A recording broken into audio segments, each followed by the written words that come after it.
Se olharmos atentamente para este mapa, veremos que Senegal ocupa todo este território. Mas na verdade, se olharmos para outros mapas, inclusive se olharmos no Google Maps, verás que existe um país debaixo que não é Senegal, mas sim Casamansa. Senegal não quer que este território seja um país e as pessoas de Casamansa sejam independentes. Hoje, a maior parte deste território de Casamansa permanece sob o controle senegalense e em conflitos de guerra para a independência de Casamansa. Mas então, como Senegal ocupou o território de Casamansa e por que não quer ceder à independência? Opa, seja bem-vindo ao canal mais africanizado do YouTube, onde a gente aborda aspectos virados à cultura, história, geopolítica e temas da atualidade africana. E hoje vamos falar sobre um conflito que pouco se fala. Na verdade, um conflito que dura há mais de 30 anos, sendo uma daquelas histórias onde o oprimido vira opressor e mostra como determinadas pessoas não têm limites, ao ponto de controlar água, terra e recursos e travar guerras sanguinárias. Este é o caso de Senegal, que na verdade tem um território total de 168 mil km² e aumentou para 196 mil km². Isso porque Senegal anexou todo este território de Casamansa, ato que até hoje não é reconhecida pela ONU e pela maioria dos países da União Africana. No entanto, para a gente entender como isso tudo começou, precisamos nos lembrar de quem ocupou primeiramente estes territórios. No caso de Casamansa, a partir da quarta metade do século XIX, com a expansão europeia em África e a abundância de recursos, levou à concorrência entre as potências europeias pelo domínio da região. Adivinha quem foram os primeiros a dominar esta região? Os portugueses. Claro, eles sempre foram os primeiros, mas infelizmente nunca terminaram como começaram. Os portugueses controlaram esta região de 1445 até 1456, altura em que os franceses chegaram na região atraídos pelo florescente comércio de carne humana. Desde então, os portugueses e franceses combateram entre si pela região e a partir de 1908, Casamansa se tornou uma colônia francesa, mas não integrada ao Senegal.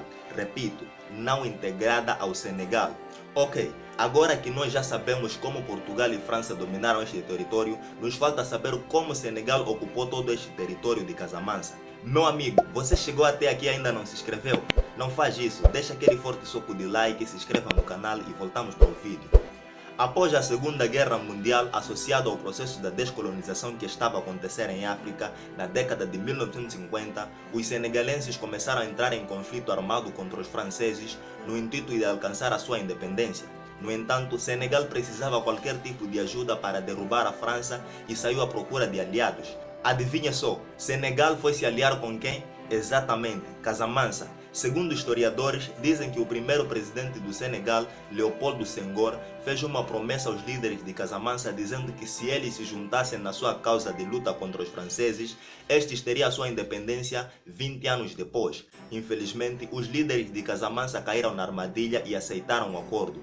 Para sua surpresa, Senegal alcançou a sua independência em 1960 e a região de Casamansa foi incorporada como distrito do Senegal e passados 20 anos, Senegal recusou a independência de Casamansa e os casamansianos ficaram lixados. Para quem não sabe, lixado é o mesmo que ficar puto, chateado ou incomodado. E em 1980, manifestações de rua na capital de Casamansa, Ziguinchor, tornaram-se violentas. E pouco depois desencadeou o conflito de Casamansa, que é uma guerra civil que tem sido travada entre o governo do Senegal e o Movimento das Forças Democráticas de Casamansa, MFDC. Desde então, diversos cessar-fogo foram acordados durante a década de 1990, mas nenhum deles durou por muito tempo. O primeiro cessar-fogo foi assinado em 31 de maio de 1991. E o padre Augustin Diamakone Senghor passou a conduzir o MFDC e seguiu uma política de diálogo e reconciliação.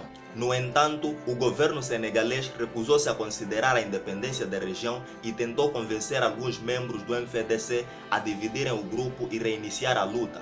Em 1996 foram iniciadas as negociações de paz e em 26 de dezembro de 1999 foi assinado outro cessar-fogo, mas cerca de 500 pessoas morreriam em batalhas até março de 2001, quando Senghor e Abdoulaye Wade, o presidente do Senegal, chegaram a um acordo de paz.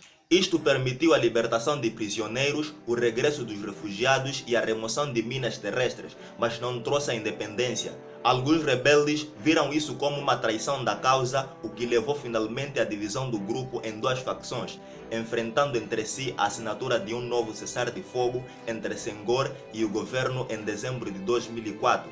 Desde a divisão, manteve-se uma guerra de baixa intensidade constante e em 2005 houve novas negociações, conseguindo a desmobilização parcial dos insurgentes e a violência começou a diminuir. Mas em abril do ano seguinte, confronto entre grupos rebeldes e o exército fizeram 9.000 pessoas fugirem pela fronteira com a Gâmbia e em janeiro de 2007 Senghor morreu e em maio do mesmo ano os confrontos entre diferentes facções foi retomada. Estes conflitos foram sangrentos, especialmente no início da guerra, mas o número de mortos é difícil de se determinar devido à falta de relatórios. No entanto, a situação de independência de Casamance ainda continua indecisa e vivem graças às migalhas do Senegal e ajudas de ONGs. Mas o pior de tudo isso é que Senegal lucra enormemente com a ocupação do território que pertence a Casamance e tornou Senegal um dos maiores importadores de castanhas de caju e fosfato.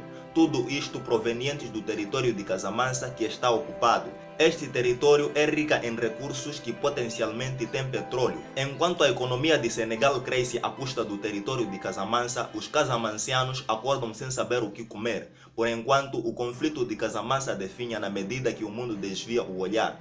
Mas mesmo assim, Senegal diz que não vai renunciar dos seus direitos sobre o território de Casamance e do mesmo modo os casamancianos escolheram continuar lutando pelo seu território, pois isso significa que eles não são refugiados e não desistiram das suas terras. O nosso vídeo termina por aqui e dizer que este vídeo foi sugerido por um inscrito do canal. Então, será que você já sabia sobre este conflito? Deixe nos comentários a sua opinião e aquele forte soco de like e se inscreva no canal caso não é inscrito. Isso porque tem um vídeo por vir onde eu vou falar de Marrocos e Saara Ocidental que tem uma história semelhante a esta. É isso mesmo e te vejo no próximo vídeo e peace.